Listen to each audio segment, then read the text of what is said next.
사랑하는 하나님의 자녀 여러분, 오늘 여러분의 삶에 주님의 놀라운 평안과 은혜가 가득하기를 기도합니다.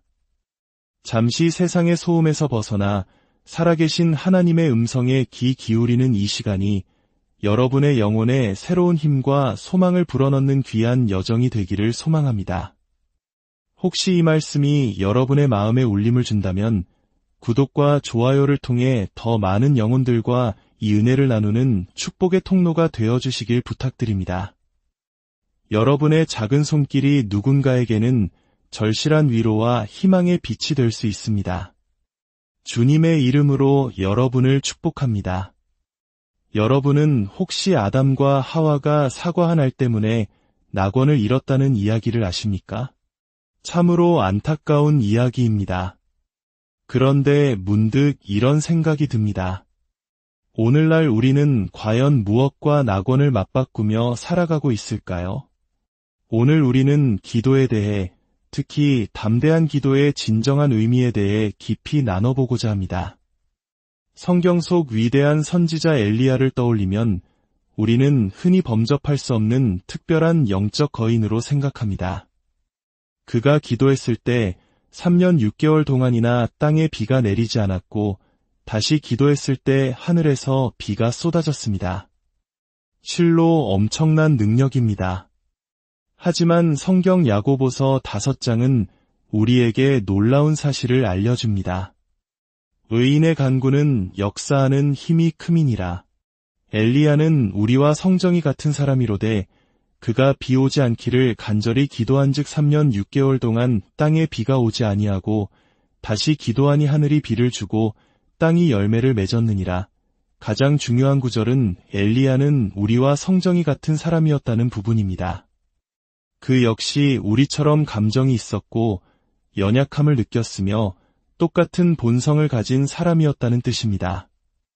우리는 성경 속 인물들을 마치 다른 세상 사람처럼 여기는 경향이 있지만 그들은 모두 우리와 똑같은 사람이었습니다. 엘리야의 삶을 자세히 들여다보면 이 사실이 더욱 명확해집니다. 열왕기상 18장에서 그는 갈멜산에서 바알 선지자 450명과 홀로 맞서 싸워 하나님의 살아계심을 증명하고 그들을 모두 처단하는 엄청난 영적 승리를 거둡니다. 하나님의 기름 부으심이 그와 함께했기에 가능한 일이었습니다.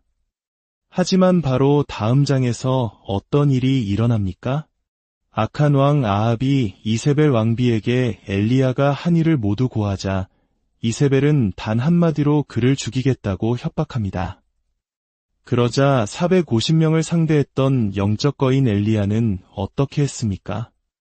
그는 그 한 여인의 협박에 두려워 광야로 도망처로 된 나무 아래에 앉아 하나님께 차라리 자신의 목숨을 거두어 달라고 절망하며 기도합니다. 하루 전만 해도 하늘에 불을 내리던 위대한 선지자가 다음 날에는 한 여인이 무서워 도망쳐 우울감에 빠진 것입니다. 이것이 바로 우리와 똑같은 엘리야의 모습이며 인간의 모습입니다. 강함과 약함, 믿음과 두려움이 공존하는 존재. 야고보서가 말하고자 하는 핵심은 바로 이것입니다. 그렇게 연약함이 있었음에도 불구하고 엘리야는 하나님께서 마음에 주신 뜻을 따라 담대하게 기도했고 놀라운 응답을 받았다는 것입니다. 그렇다면 우리가 드려야 할 담대한 기도란 무엇일까요? 많은 사람들이 담대함을 목소리를 높이거나 무언가를 강하게 요구하는 태도로 오해합니다. 하지만 하나님 앞에서 우리는 그 어떤 것도 요구할 권리가 없습니다. 담대한 기도의 본질은 확신에 있습니다. 비유를 들어보겠습니다. 만약 여러분의 은행 계좌에 수억 원의 예금이 있다면 여러분은 은행에 가서 어떻게 돈을 찾으시겠습니까? 창구 직원 앞에서 제발 이 수표를 현금으로 바꿔주실 수 있을까요? 하고 소심하게 부탁하지는 않을 것입니다. 오히려 당당하게 수표를 내밀고 만약 직원이 의심의 눈초리를 보낸다면 제 계좌 잔고부터 확인해 보시죠 라고 자신 있게 말할 것입니다. 왜냐하면 그 돈은 이미 내 것이기 때문입니다. 내 소유의 것을 찾는 행위이기에 위축될 필요가 없는 것입니다. 기도가 바로 이와 같습니다. 우리는 예수 그리스도의 이름으로 하나님 앞에 나아갑니다. 예수님의 이름으로 기도한다는 것은 내 공로나 자격이 아닌 나를 위해 모든 것을 이루신 예수님의 자격으로 나아간다는 고백입니다. 우리는 하나님의 사랑받는 자녀이며 예수님께서 받으시기에 합당한 모든 좋은 것을 함께 상속받을 상속자입니다. 그 엄청난 영적 유산이 우리를 위해 예비되어 있습니다. 기도는 바로 그 유산을 믿음으로 인출하는 행위입니다. 그러니 우리는 확신을 가지고 나아가야 합니다. 물론 우리의 마음 중심이 올바른 곳에 있어야 합니다. 하나님께서 원하지 않으시는 것을 억지로 구해서는 안 됩니다. 세상의 모든 것은 있다가도 없어지는 것들입니다. 우리는 빈손으로 이 세상에 왔고 빈손으로 떠날 것입니다. 그러므로 우리의 기도는 단지 물질적인 것을 얻어내는 데에만 머물러서는 안 됩니다. 사도 바울의 기도를 보십시오. 그는 자신의 서신서에서 교회를 위해 수없이 기도했지만 단 한 번도 물질적인 것이나 육신의 편안함을 위해 기도하지 않았습니다. 그는 언제나 성도들이 하나님을 더 깊이 알게 되기를, 영적인 지혜와 계시가 넘치기를, 하나님의 뜻을 분별하고 그분의 능력으로 강건해지기를 기도했습니다. 먼저 그의 나라와 그의 의를 구할 때 이 모든 것을 너희에게 더하시리라는 약속의 말씀을 그는 믿었던 것입니다. 에베소서 3장 20절은 우리에게 이렇게 선포합니다. 우리 가운데서 역사하시는 능력대로 우리가 구하거나 생각하는 모든 것에 더 넘치도록 능히 하실 이에게 하나님은 우리가 감히 상상하거나 바라거나 생각하는 것보다 훨씬 더 풍성하게 그 이상으로 채워주실 수 있는 분이십니다. 어쩌면 우리는 우리에게 주어진 이 엄청난 특권을 제대로 활용하지 못하고 있는지도 모릅니다. 하지만 이 놀라운 기도의 능력을 가로막는 장애물들이 있습니다. 기도가 응답받지 못하는 이유, 우리가 반드시 점검해야 할 몇 가지를 살펴보겠습니다. 첫째는 마음에 숨겨진 죄를 품고 있는 것입니다. 시편 66편 18절은 내가 나의 마음에 죄악을 품었더라면 주께서 듣지 아니하시리라고 경고합니다. 물론 우리는 하나님 앞에서 어떤 것도 숨길 수 없습니다. 그분은 우리의 모든 것을 이미 알고 계십니다. 그렇기에 고백은 하나님을 위한 것이기보다 우리 자신을 위한 것입니다. 죄를 직면하고 다루고 우리 안에서 끄집어내어 이미 예비된 용서와 사랑을 받아들이는 과정입니다. 어제의 잘못 때문에 하루 종일 죄책감에 시달리며 스스로를 벌하는 것은 십자가에서 모든 것을 완성하신 예수님의 사역에 무언가를 더하려는 교만한 행동일 수 있습니다. 예수님께서 이미 우리 죄의 값을 모두 치르셨습니다. 우리는 하나님과 화목하게 되었습니다. 우리의 죄의 계좌는 이미 깨끗하게 정리되었습니다. 우리는 어제의 죄를 만회하기 위해 오늘을 허비할 필요가 없습니다. 회개하고 용서를 구하고 믿음으로 나아가면 됩니다. 둘째는 하나님께 불순종하는 삶의 태도입니다. 잠언 한 장은 지혜가 부를 때 거절하고 권고를 무시하는 자들에게 재앙이 닥칠 때 그때에 그들이 나를 부르리라 그래도 내가 대답하지 아니하겠고 부지런히 나를 찾으리라 그래도 나를 만나지 못하리니 라고 무섭게 경고합니다. 하나님과의 관계는 필요할 때만 찾는 자판기 같은 것이 아닙니다.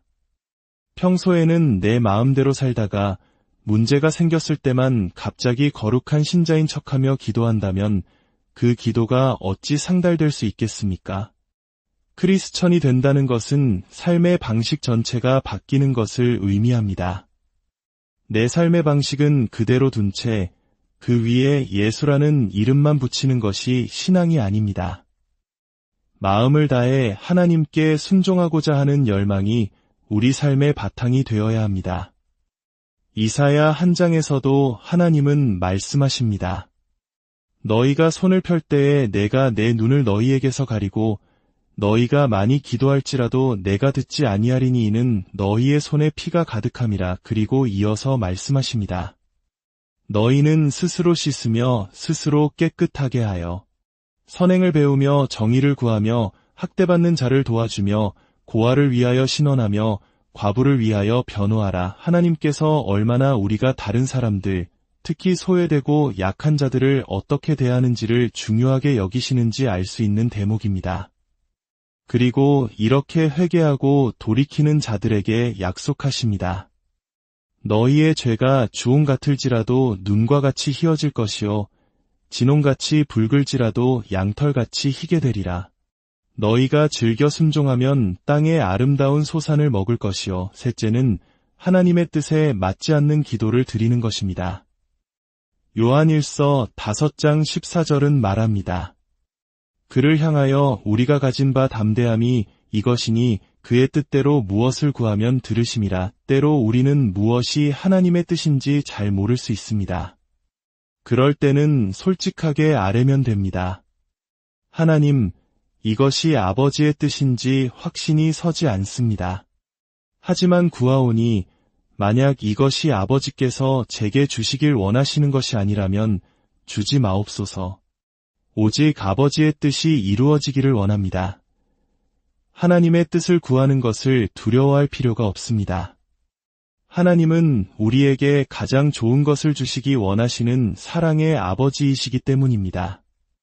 하나님께서 일하시는 방식은 세상의 방식과 정반대입니다. 세상은 보여주면 믿겠다고 말합니다. 하지만 하나님은 내가 믿으면 보게 될 것이라고 말씀하십니다. 믿음은 보이지 않는 것들의 증거입니다. 하나님은 아브라함에게 내가 살고 있는 곳과 모든 것을 버리고 내가 내게 보여줄 땅으로 가라고 명령하셨습니다. 어디로 가야 합니까? 라는 질문에 하나님은 너는 가라. 그러면 내가 보여주겠다고 하셨습니다. 순종이 먼저이고 그 후에 길이 열리는 것입니다. 우리의 자격과 능력은 하나님 앞에서 중요하지 않습니다. 중요한 것은 하나님의 부르심과 그분의 기름 부으심입니다. 하나님의 기름 부으심이란 우리의 학력이나 경력, 배경과 상관없이 하나님께서 당신의 일을 이루시기 위해 직접 부어주시는 신적인 능력과 권위를 의미합니다. 세상이 요구하는 자격증이 없어도 하나님의 기름 부으심이 함께할 때 우리는 능히 그 일을 감당할 수 있습니다. 그것이 바로 성령님을 따르는 삶의 신비입니다. 사랑하는 성도 여러분, 기도는 단순한 독백이나 소원 목록 나열이 아닙니다. 기도는 살아계신 하나님과의 인격적인 대화이며 그분의 능력을 우리 삶에 끌어오는 통로입니다. 엘리야처럼 우리도 연약한 존재이지만 바로 그 연약함 때문에 우리는 더욱 하나님을 의지할 수 있습니다. 우리의 기도는 자신감이 아닌 우리를 자녀 삼으신 하나님 아버지에 대한 확신에서 비롯되어야 합니다. 죄를 멀리하고 기쁨으로 순종하며 하나님의 뜻을 구하십시오. 보이지 않더라도 믿음으로 선포하십시오. 우리가 믿음으로 기도할 때 그 기도는 이미 하늘에서 응답되었고 이 땅에서 이루어질 것을 기다리고 있음을 믿으십시오. 이제 여러분의 자리에서 일어나 담대하게 기도하십시오. 막혔던 문제들 앞에서, 절망적인 상황 앞에서, 인간적인 한계 앞에서 포기하지 마십시오. 하늘의 문을 여는 기도의 능력이 바로 여러분에게 주어졌습니다.